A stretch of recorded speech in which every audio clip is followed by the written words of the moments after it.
Oye, bueno, agradecido por la invitación y bueno, todo un compromiso, hablar para la posteridad, ¿no? Exacto. No solamente para la hora, sino para el porvenir y bueno, dejar parte de esas impresiones nuestras, ¿no? En las cosas que nos ha tocado vivir, soñar, llorar, reír, pero bueno, aquí estamos, ¿no? Viviendo esta etapa del tiempo. Y desde muy pequeño, dice, bueno, mis padres que en una visita que hicieron ellos a la casa de mis abuelos maternos en el estado Zulia, bueno, me enamoré de, no es lo mismo vivir en, digamos, en Caracas, la vida de la ciudad, en un apartamento, a vivir en una casa donde tienes patio, tienes otras realidades, hay mascotas, hay árboles frutales, había todo un conjunto de cosas. Y ellos dicen que desde que llegué me enamoré y cuando llegó la hora de partir pues no quería irme y mi abuela le dijo, no, pero déjalo. Julia del Nosotros, Carmen. Tula, Tula, perdón. Tula, sí, Tula del Carmen Padilla Surumay. ¿Y el abuelo? Mi abuelo José Lorenzo, bueno, siempre le dijimos Lorenzo, sus amigos, todo el mundo lo llamó Lorenzo, hasta el día de su Pero no pase. eran zulianos. No, él se llamaba, bueno, José Lorenzo Simancas, pero bueno, siempre le dijimos por su segundo nombre Lorenzo, ¿no? Eran trujillanos los dos, tanto mi abuelo de Isnotú y mi abuela de Betijoque, hijos de trujillanos, nietos de trujillanos, y bueno, por parte de padre sí, es zuliano, mi papá es zuliano, pero sí hay un vínculo por ahí en un sexto abuelo, octavo, no, un décimo abuelo, que bueno, venía de los llanos, ¿no? Venía del Apure, de esa gente. Por cierto, uno de ellos luchó con el general Páez Imagínate. y en esas luchas se enamoró en Boconó, se enamoró de una mujer de allá y se quedó, hizo vida ahí. Y esa rama fue la que después pasó al Zulia, a Perijá, y digamos, de ahí viene la rama de mi papá, ¿no? ¿Y Marisol? Y mi mamá sí, bueno, hija de trujillanos. Mi mamá sí nació ya en el Zulia, porque ellos formaron parte de esa familia que en los años 30, 40 se desplazaron de Trujillo al estado Zulia por, bueno, todo el boom petrolero y, bueno, buscando mejores expectativas de vida, ¿no? Bueno, a mí me gustaba el fútbol, siempre en la escuela, eh, digamos, por la facilidad que da el territorio zuliano, que es todo plano, fíjate, hasta la geografía es distinta, pues digamos que en el liceo teníamos una cancha de fútbol y era uno de los deportes que más se practicaba, al igual que el básquet, ¿no? Pero siempre de clase, en las tardes, pues nos íbamos al liceo precisamente a practicar fútbol y bueno, a competir. Claro, también extrañamente siempre me gustó la historia, ¿no? Era la materia en la que siempre sacaba 20 en línea, ¿no? Este, a pesar de que estudié ciencias, ¿no? La gente me dice, oye, que... Porque en esa época existían, Ciencias bueno, humanidades, ¿no? sí, ciencias y humanidades, y por lo general las vocaciones, los que nos íbamos más hacia el mundo de la cultura, pues se nos recomendaba estudiar humanidades. Y los que se iban más a las ciencias, digamos, naturales, las matemáticas, las famosas tres Marías, ¿no? Ay, sí. Química, Y matemática y física. física, pues se les recomendaba estudiar ciencias, ¿no?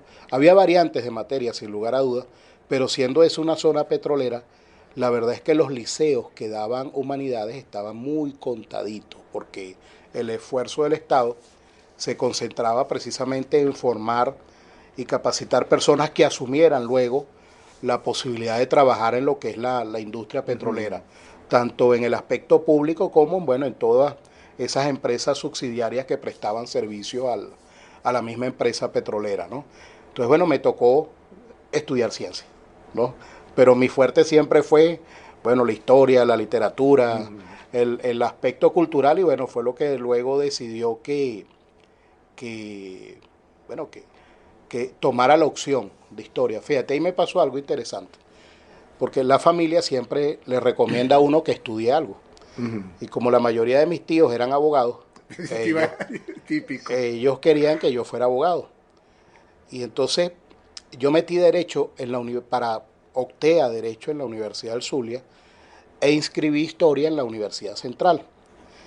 Y allá nos dijeron, después que hicimos la prueba y hicimos las opciones, que los que habíamos metido materia fuera del Estado no les iba a salir. Por ende, digamos que no, yo no tenía nada que investigar si había salido o no en la UCB en historia, ¿no?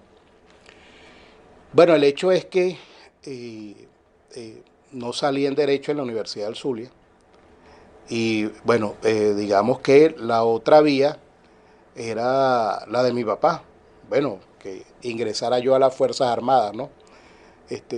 Cosa que me llamaba la atención, me motivaba, pero digamos que no era lo de uno, ¿no? Porque a mí me gustaba más el mundo de la lectura y sobre todo más hacia la historia, ¿no? Yo digo que hay un libro que los venezolanos, cuando uno se introduce en las cosas, de verdad hay que, salvando ya el criterio de que luego lo analizamos y entendemos en qué estuvo circunscrito ese libro. Pero un libro que enamora al venezolano y que deberíamos de leer todos es Venezuela Heroica, porque de verdad que te toca el corazón y te hace sentir orgulloso de tu país. Recuerdo que el primer libro que me regalaron mis padres fue Bolívar, de Indalecio Liévano Aguirre. Para mí fue una tortura saber que no era venezolano, pero que alguien no venezolano hubiese escrito un libro de tan importante de la historia de nuestro libertador, pues me hizo quererlo más. Y bueno, ese era mi libro y todavía lo conservo, ¿no? Y bueno, uno a veces acude a él porque, ay, este dato está en tal libro, ¿no? Y bueno, después el Bolívar de Augusto Mijares, que bueno, es el nuestro, y muy buen libro, ¿no? De verdad que aquí hemos tenido buenos biógrafos de nuestra gente, ¿no? Llegando a la universidad es también el acercamiento a los factores políticos estudiantiles que hacían vida, ¿no?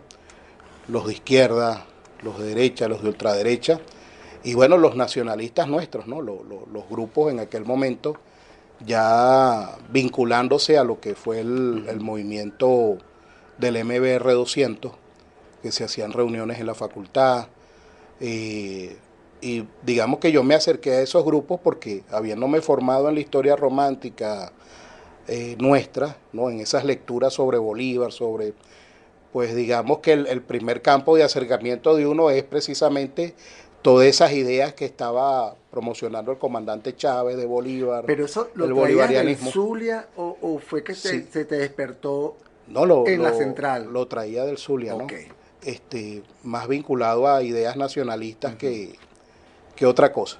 Pero en la universidad entré en contacto, bueno, con movimientos de izquierda y empecé a ampliar un poco la cosa y a entender otras cosas que uno no las entiende solo desde ese nacionalismo nuestro, digamos, vinculado a este conocimiento romántico, ¿no?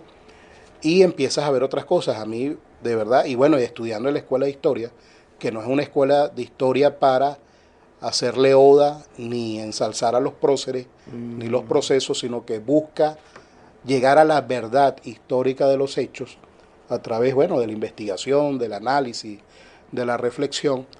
Pues a mí eso estuve a punto de retirarme, ¿no? Porque en la escuela resulta ser que yo llego a una escuela de historia buscando reencontrarme con nuestras glorias nacionales, y es una escuela de historia donde se habla del culto a Bolívar en aquel momento, de Carrera Dama, donde se dice que ese tipo de literatura ha sido más el daño que le ha ocasionado al país que otra cosa, ¿no?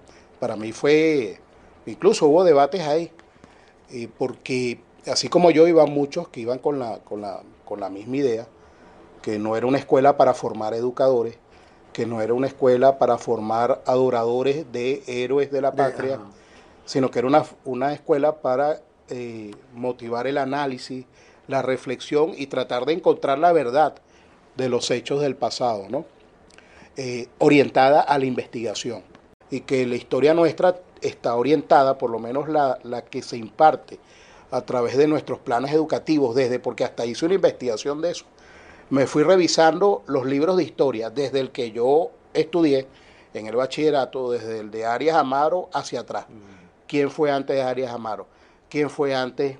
Y bueno, hice una traza de libros por los cuales se ha formado a nuestra gente en materia de historia, y ahí fue donde entendí el tema del proceso de socialización nacional, aquel por el cual todos y cada uno de nosotros nos hacemos conscientemente parte de lo venezolano, y que la historia no es el único campo que qué lo hace, pero digamos es uno de los fundamentales que da aportes para esto, para vincular al ciudadano con lo que somos como nación, como país, ¿no? Y cuál es la importancia de eso, ¿no? Que básicamente es formar ciudadanos para que crean, para que se hagan parte del grupo.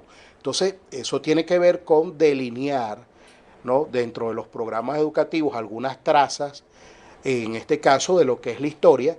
Hay cosas que no salen y que difícilmente saldrán porque pudieran atentar en la percepción del ciudadano contra ese mismo proceso de socialización. Eso tiene que ver en la escuela, también se estudia, bueno, la ética de la historia, ¿no? Hasta dónde el historiador es capaz cuando descubre cosas, y mira que aquí hemos descubierto cosas fantásticas incluso que cambian hasta la historia nacional y nadie se atreve a contarlas, porque el impacto que va a generar en la sociedad puede ser contrario al interés nacional, ¿no? Que tienen que ver con el Libertador, que tienen que ver con procesos políticos y sociales desarrollados. Hay un tema que aspiro, algunos amigos me han dicho, Jorge, ¿cuándo termina ese libro? Jorge, ¿cuándo termina ese libro? El libro lo llamo Conspiración Federal. O sea, eso es un bombazo de la historia, porque ahí se dilucida quién mató a Zamora, entre otras cosas. Y no solamente a Zamora y al ejército que lo acompañó, porque siempre hablamos de Zamora, ¿no? Pero nos olvidamos que ese ejército vencedor en Santa Inés fue exterminado en la batalla de Coplé. Pero bueno, esa es parte de otra historia y una conspiración que de verdad a veces preocupa, ¿no? Siempre han existido en todas las épocas niveles de conciencia y gente que ha accedido a esos niveles de conciencia. En la actualidad doy clase en la Escuela de Estudios de Orden Interno, en el Instituto de Altos Estudios de Seguridad de la Nación y en la Escuela de Inteligencia y Contrainteligencia. Siendo civil. Sí, porque bueno, hay materias en todas estas escuelas, hay materias que son afines al tema histórico. Me ha tocado dar historia militar universal, historia militar de América Latina, comprensión de la realidad nacional, una materia que me gusta mucho porque va entre lo histórico y lo sociológico, ¿no? Y bueno, integración cívico-militar. Pero son instituciones castrenses, siempre uno se imagina que tiene que ser un militar. Un militar, sí. Y también como estudié Ciencias de la Información, Ajá. también me han tocado dar... ¿Dónde lo estudiaste? En la Universidad de La Habana, Okay. ¿no? Con un convenio, a través de un convenio Cuba-Venezuela, donde participaron varias instituciones, la Biblioteca Nacional de Venezuela, el Archivo General de la Nación, PDVSA, y se formó alrededor de 280 maestrantes a nivel nacional en esa área, ¿no? Eso también para mí fue un cambio. Yo dentro de la historia y la ciencia de la información, porque en ese tiempo me orienté mucho, me hice parte del mundo de la ciencia de la información, porque estudiando ciencia de la información, ese estudio me permitió ver cosas que no veía como historiador. Me permitió entender la lógica de la gestión social de la información y me ayudó a entender dónde van a dar las cosas y dónde están ubicadas. Cosas que como historiador, eso no se ve en la escuela de historia, se ve en otras escuelas. Entonces, al acceder a cómo se gestiona la información socialmente, en los museos, en las bibliotecas, en los archivos y en todos los ámbitos donde se gestiona información, pues me hizo entender al mundo de una forma distinta, ¿no? Entonces me convertí en una especie de pitonizo, porque la gente, bueno, a mí me decían la Biblia del archivo. Oye, Jorge es la Biblia del archivo. Porque los investigadores llegaban, me preguntaban y conseguían o consiguen la información. Porque todavía me llaman a preguntar, mira, ¿dónde podrá estar esto? ¿Dónde puedo conseguir aquello? Y lo hacemos con mucho gusto y con mucha deferencia, ¿no? Digamos que es la diferencia entre encontrar algo o no encontrar nada, ¿no? Pero bueno, a la final, sabuesos de la información la conseguimos. Y más si estudiamos y aprendemos la lógica de cómo fluye la información en la sociedad, bueno, nos sirvió para lo histórico y bueno, para el tema docente, que al ver, incluso me ha tocado ser jurado y hasta tutor en tesis que no tienen que ver con historia, ¿no? que me buscan es por el perfil de las herramientas con las que te forma las ciencias de la información. También, aparte de sus actividades académicas, tiene una extraacadémica, algo eclesiástico, la Universidad Santa Rosa de Lima. Oye, pero me investigaste bien, vale. Escribió la visita del Sí. obispo Angulo, Ajá. tiene tribunal décimo penal, o sea que está Sí, fíjate, más o ¿no? menos eso Ah, sí, eclesiástico. mira, claro, en algún momento de mi vida, ya estudiando historia, ¿no? Pero cuando me ocurrió esa situación por la cual no entendía cómo esa escuela de historia no estudiaba, de hecho, en la escuela de historia del UCB no se estudia la independencia, ese periodo se salta, porque se consideró que es un periodo que está sobreestudiado. Entonces, allá la historia se estudia hasta 1810 y luego arranca en 1830.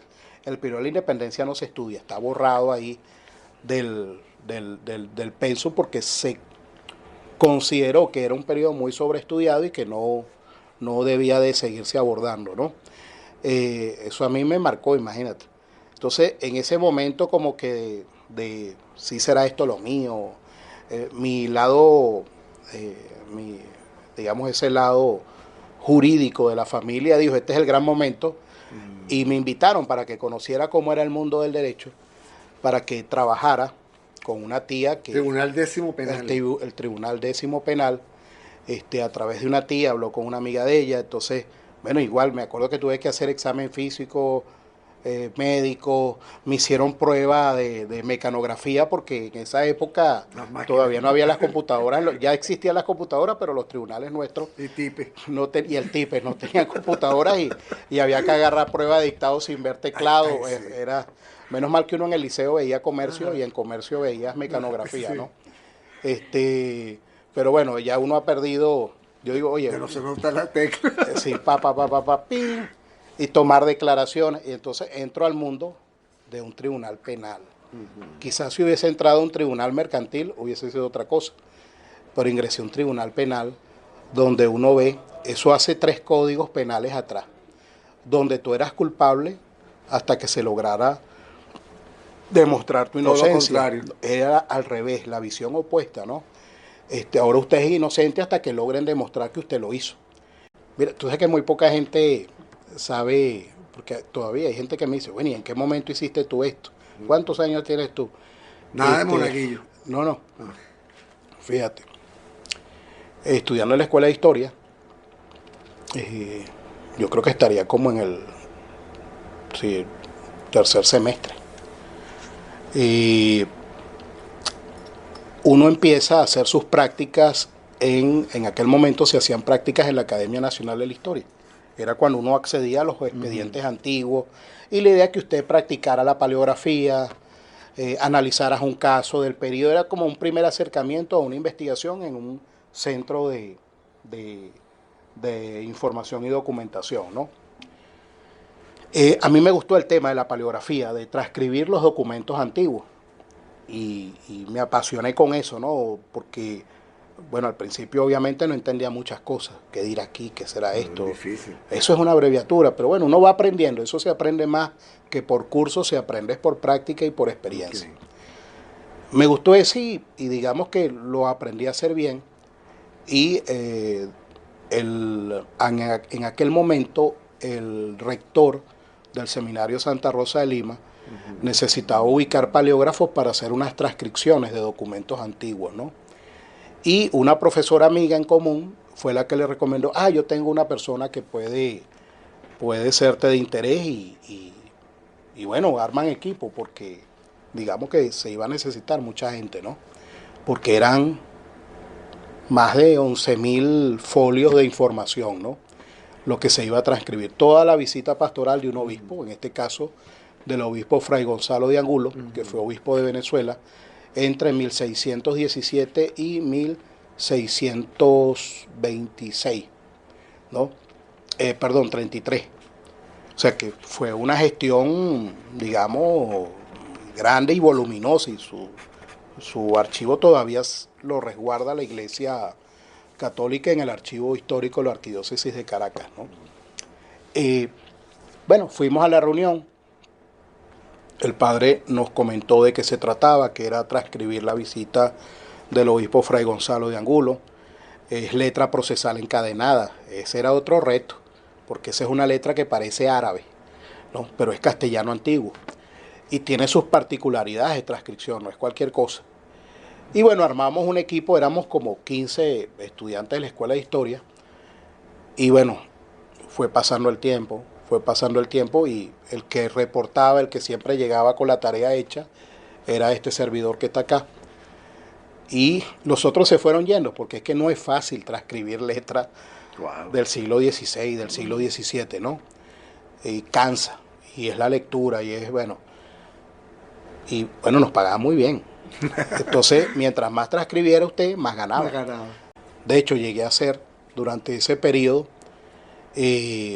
primero fui parte de la comisión asesora del Centro de Investigaciones de Historia Eclesiástica de Venezuela, y después se me tomó en cuenta y se me dio la responsabilidad de conducir el boletín CIEP, el boletín del Centro de Investigaciones de Historia Eclesiástica de Venezuela. Fui director de ese boletín. Por cierto, en la actualidad lo están escaneando, porque lo van a difundir por internet. Y unos amigos o historiadores que conciencialmente están en ese proceso me llamaron inmediatamente. Mira, Jorge, tú eres el Jorge Berrueta que sale como director del boletín. Yo me sonreí. Sí, ¿por qué? ¿Y cuándo hiciste tú eso? Porque claro, la gente se asombra de cómo yo trabajé ahí, llegué a ser director de un boletín nacional de la iglesia en materia de historia, ¿no?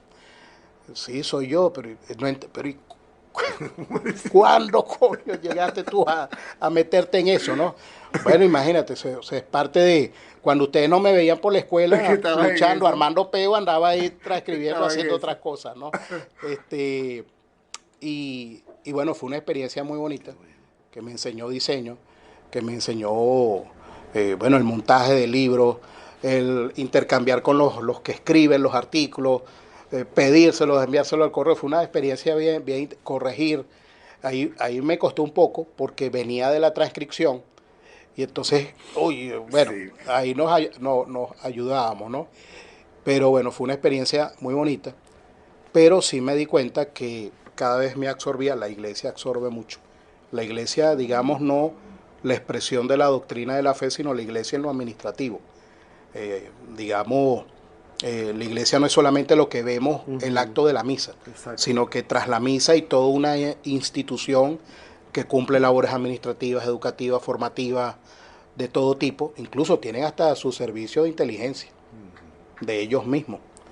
La iglesia vigila, ¿no? De ahí me enteré que ellos tenían en aquel momento una especie como de hermanos en los bancos para detectar los movimientos de las cuentas de el mismo clero, ¿no?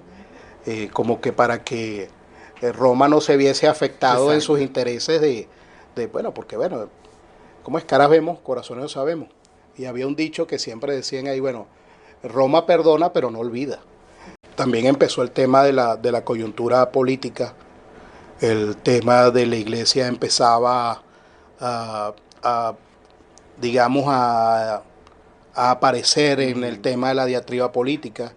Ya yo venía formado en organizaciones de izquierda, como te dije, me fui acercando a la izquierda, fui militante de Bandera Roja, después fui militante del Movimiento al Socialismo, el MAS, siempre vinculado a la izquierda, y después me hice militante del Partido Comunista, no, de la Juventud Comunista. Incluso llegué a ser director regional de ideología de la JPC, ¿no? Una experiencia muy bonita, muy enriquecedora, y donde miren todos, uno consigue gente valiosa, gente que realmente cree, que tiene sus ideas, que está formada, y bueno, yo estaba cercano al proceso revolucionario, conocía a mucha gente porque venía de filas vinculadas al tema nacionalista, venezolanista, y bueno, en la medida en que se fue agudizando ese choque entre la iglesia como institución, aunque sí, había muchos sacerdotes que eran pro gobierno, eran chavistas, y habían discusiones fuertes ahí, ¿oíste? No eran la mayoría, pero había sus discusiones. Digamos que lo que terminó de darme el empujón para alejarme fue cuando se dio el golpe de Estado del 2002. Yo, estudiando historia, siempre quise siempre me llamó la atención y sobre todo cuando ingresé al tema de los archivos, de la paleografía, eso a mí me llamó mucho la atención. Y mi sueño era trabajar en el Archivo General de la Nación. Lo asumí como un sueño, oye.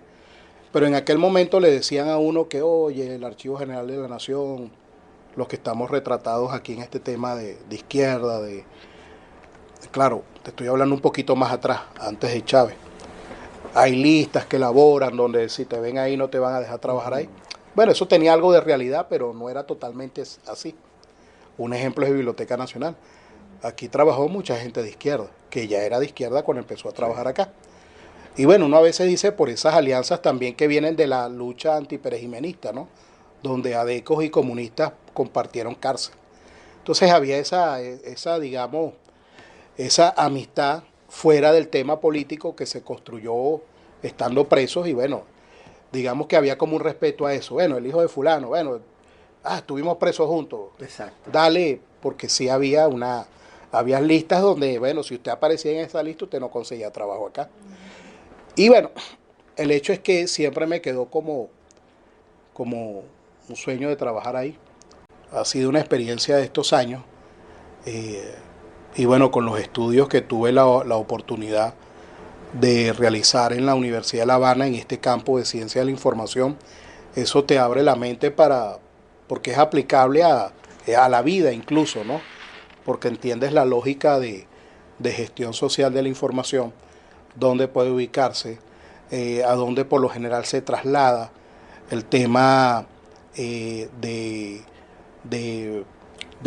lo funcional, ¿no? De los ramos, ahí empieza. Yo prefiero hablar, por lo menos cuando estoy en el archivo, hablar de ramos de la administración, porque los nombres de las instituciones han cambiado mucho, pero digamos ese hilo conductor de la función es el que se mantiene.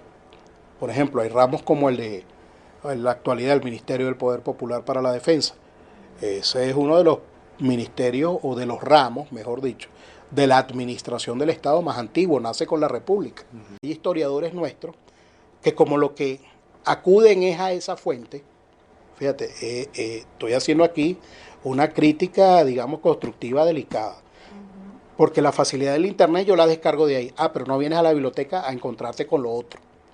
Entonces, ahí es donde tenemos nosotros el reto de que si bien no vamos a poder, humanamente no vamos a poder llevar todo a digital, pero sí eso con pertinencia, eso que afianza, digamos, nuestros intereses como venezolanos, eso que, digamos, es expresión de nuestro patrimonio cultural, que lo hay aquí de verdad, aquí hay bellezas en la Biblioteca Nacional que, bueno, son íconos de nuestra cultura, que, bueno, han ido transitando ya ese camino a su ambiente digital. Pero también es el otro reto.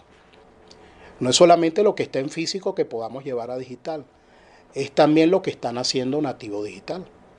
Entonces, ese es uno de los grandes retos, que no solamente tiene la Biblioteca Nacional, sino que también lo tienen las otras instituciones que resguardan memoria, que es incrementar y generar las políticas por las cuales parte pertinente de los fondos documentales bibliomerográficos que resguardamos puedan expresarse en el ambiente digital, ¿no? Sin dejar de desatender la consulta como tradicionalmente la hemos desarrollado, porque tiene el valor agregado del referencista, ¿no? Del que te atiende, del que conoce, del que te lleva más allá de lo que ese libro en particular puede opinar o ese periódico puede opinar o decir, que eso difícilmente podrá estar pegado del digital, ¿no? Porque no funciona así. Nuestras instituciones de cultura se mantienen en pie de lucha, no solamente por el apoyo, obviamente, que da el Estado Nacional a través del Ministerio de Cultura y de la fe que hay de nuestros liderazgos en el Ministerio de la Cultura y de nuestros liderazgos nacionales. Se mantiene porque nuestras instituciones han logrado en su historia, en su evolución, formar trabajadores con alto nivel de responsabilidad y de compromiso. Estas instituciones hubiesen perecido si no hubiesen trabajadores comprometidos con lo que se hace acá, que es importante. A veces el que pueda estar viéndonos desde allá, que no entiende cómo es este mundo, pues siempre, tarde o temprano, yo a veces digo, bueno, en algún momento de nuestras vidas, algún venezolano, por lo menos una vez en su vida, pisa el Archivo General de la Nación para algo. Y también pisa la Biblioteca Nacional para algo, para encontrarse con una información, para indagar sobre sus ancestros. Mira, en nuestras vidas, difícilmente la vamos a vivir el que diga, no, yo difícilmente iré a la biblioteca o yo difícilmente iré al archivo, pero en algún momento, no sabemos cuándo, nos va a tocar ir a la biblioteca e ir al archivo. Y ahí es donde usted va a entender la importancia que tiene la labor, no solamente de resguardo, de registro y de preservación de nuestra memoria, sino el trabajo que se hace ahí, y la las personas. nacional también, Sí, ¿no? la conciencia nacional y las personas que día a día están acá, que pudieran estar en otro, haciendo otro tipo de cosas, ¿no? No criticamos ni los que no están, porque bueno, a veces también son decisiones personales, ¿no? Y también situaciones que a veces no es la decisión de la persona que está acá, sino que son los hijos, son, y bueno, toda la dinámica difícil que hemos vivido acá. Pero yo valoro mucho a esos trabajadores que nos hemos quedado, que hemos estado acá, que hemos pasado de verdad dificultades familiares, dificultades de carecer de cosas, incluso hasta de venirnos caminando de donde vivimos, porque nos ha tocado duro. O sea, yo aquí compañeros, tanto en el archivo como en la biblioteca, que para hacer su trabajo, a pesar de que no es por el sueldo, se vienen caminando o les ha tocado. Pero bueno, entendemos, y bueno, yo ahí sí lo veo más como historiador, que este tipo de situaciones son pasajeras y que se está trabajando y que en lo que menos recordemos nos vamos a volver a poner en el nivel. Por eso yo digo que no nos hemos detenido. Lo que se desaceleró fue el avance, ¿no? Pero seguimos avanzando, seguimos garantizando, seguimos eh, preservando estos materiales y bueno, seguimos proponiendo buenas ideas, ¿no? Inclusive a veces hasta niveles estratégicos, ¿no?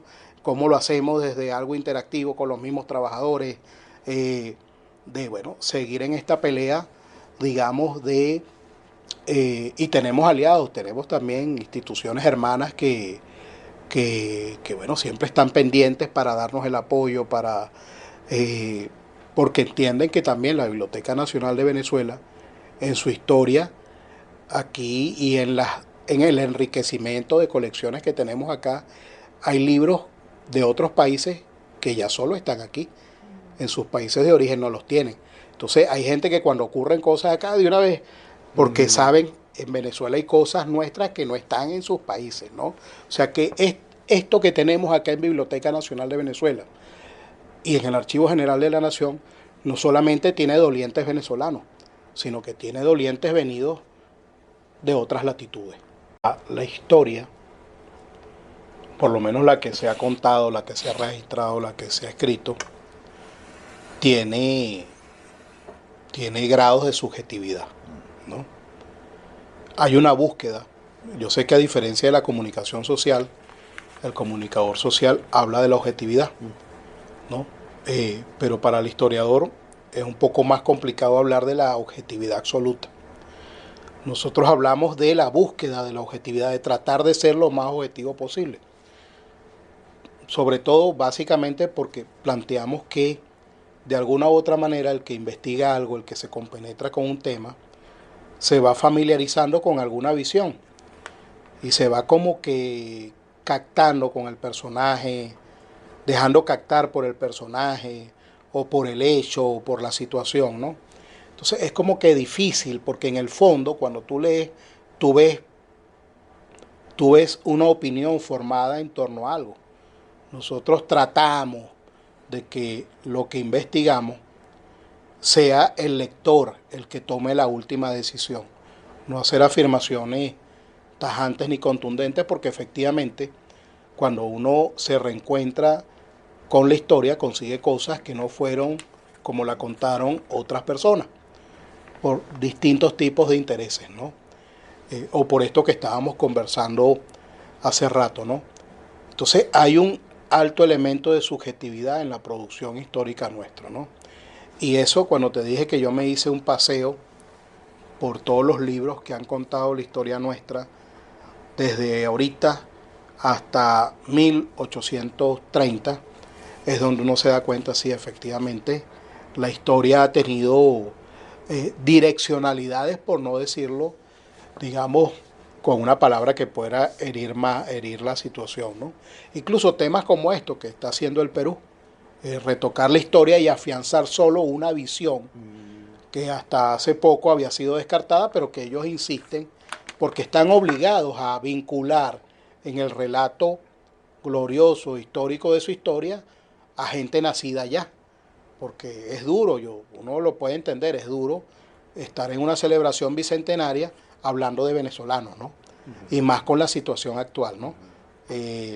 Entiendo que eso es duro, entonces ellos tratan de forzar y se agarran de una de esas visiones que, bueno, que ha sido criticada históricamente y que existen otras memorias, ¿no? Que plantean distinto a lo que vio claro, o lo que afirmó este general. Incluso eso se logró determinar hasta porque el general retocó la historia, ¿no? Hay un tema también de intereses, ¿no? Entonces, desde esa perspectiva, nosotros no vemos la objetividad total en la historia. Entonces, siempre, claro, aunque tenemos técnicas de citar, de la fuente, de dónde viene, para que eso no sea un solo ensayo de lo que yo creo es, sino que, mire, eso es una investigación que él la sustenta con las visiones, con las opiniones, tratando de llegar a esa verdad, ¿no? Entonces, tratamos de llegar a la verdad recopilando un conjunto de situaciones, pero a la final la idea es que sea el lector el que tome su posición, no prejuiciársela a uno, ¿no? Y ahora, ¿cómo recordar tantos nombres, tantas fechas? Y a veces se olvidan uno que hay que irlos a repasar en el libro o en el documento, ¿no? Fíjate, ¿qué hago yo? Y no es algo mío, sino que lo aprendí en algún momento, que es asociar esas fechas o esos nombres de personajes a tu vida, ¿no?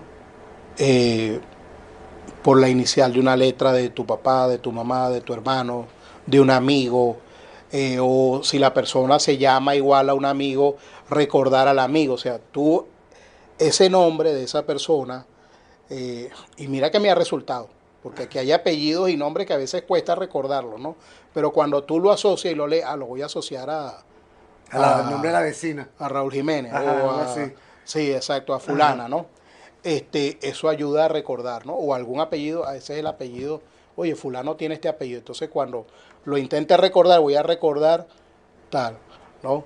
Fíjate, sin lugar a dudas, el libertador Simón Bolívar para los venezolanos es, digamos, es el ejemplo a seguir, ¿no? No es cualquier cosa, ¿no? Y fíjate tú que el solo hecho de que el libertador Simón Bolívar sea el pilar sobre el cual se sustenta nuestro proceso de socialización nacional, te lo dice todo. Fíjate que Bolívar no ha dejado de estar presente en todos los conflictos nuestros. Bolívar estuvo presente en la Revolución de las Reformas, estuvo presente en todas estas revoluciones del siglo XIX, estuvo presente en la Guerra Federal, estuvo presente en la Revolución Liberal Restauradora con la que llegan los andinos al poder, ha estado presente en las luchas del pueblo y fíjate, tanto así que nuestro Estado en la actualidad se asume bolivariano. Hay un culto. Hay un culto, eso tiene una razón de ser. Y ese culto a Bolívar no es malo, o sea, no lo veamos, lo analizaron desde lo negativo, ¿no? Porque depende de la direccionalidad que se le dé a ese compendio de ideas, incluso hay escritores nuestros que ya han llevado a Bolívar a un nivel hasta teórico, o sea, han llevado esa doctrina, ese ideario del libertador a un nivel de sustento teórico que uno a veces dice, oye, seguimos haciendo cosas, ¿no? Interesantes, aportes a la producción de ideas, al debate de ideas, ¿no? Pero fíjate, a diferencia de otros países, en el caso venezolano, el proceso por el cual nosotros aquí en Venezuela nos asumimos venezolanos está cimentado sobre Bolívar. Por eso que lo que digamos o dejemos de decir sobre Bolívar afecta al colectivo nacional.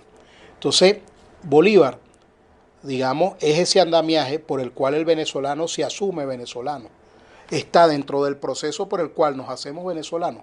Bolívar está altamente presente, ¿no?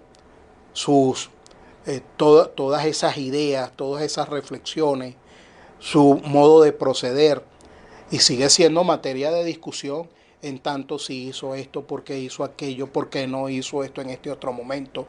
Sigue formando parte de la diatriba política, de la diatriba académica, de la diatriba social del venezolano, y es como que el ejemplo que todos deberían de seguir, ¿no? Dígame la Biblioteca Arcaya. Pedro Manuel Arcaya, una de las bibliotecas más importantes del mundo, está aquí en Venezuela, reconocido no por nosotros. O sea, porque a veces uno dice nosotros, no, es porque el venezolano todo es lo mejor. No, no, es de afuera donde dicen, mira, ese señor dedicó su vida a coleccionar libros únicos que difícilmente se consiguen por ahí. Entonces, claro, es una labor también y bueno, y fíjate, el desprendimiento, que él le dejara eso a la nación, que él le dejara su biblioteca, porque él sabía la importancia que tenía ese material, el conocimiento. Si no nos formamos, si no leemos, si no avanzamos, no hacemos nada. Estos espacios de conocimiento son para que nuestra población eleve los niveles de conciencia, bueno, para la batalla que hay que dar, bueno, en nuestras vidas personales, en el día a día, pero la batalla por el país, por hacerlo grande, por consolidar sus intereses. Y fíjate, ahí recuerdo lo que hemos vivido actualmente, cómo ha sido pertinente la información que tanto Biblioteca Nacional de Venezuela como el Archivo General de la Nación han aportado a todos los equipos nuestros que están defendiendo, digamos, a nivel jurídico, nuestros intereses sobre el Esequibo.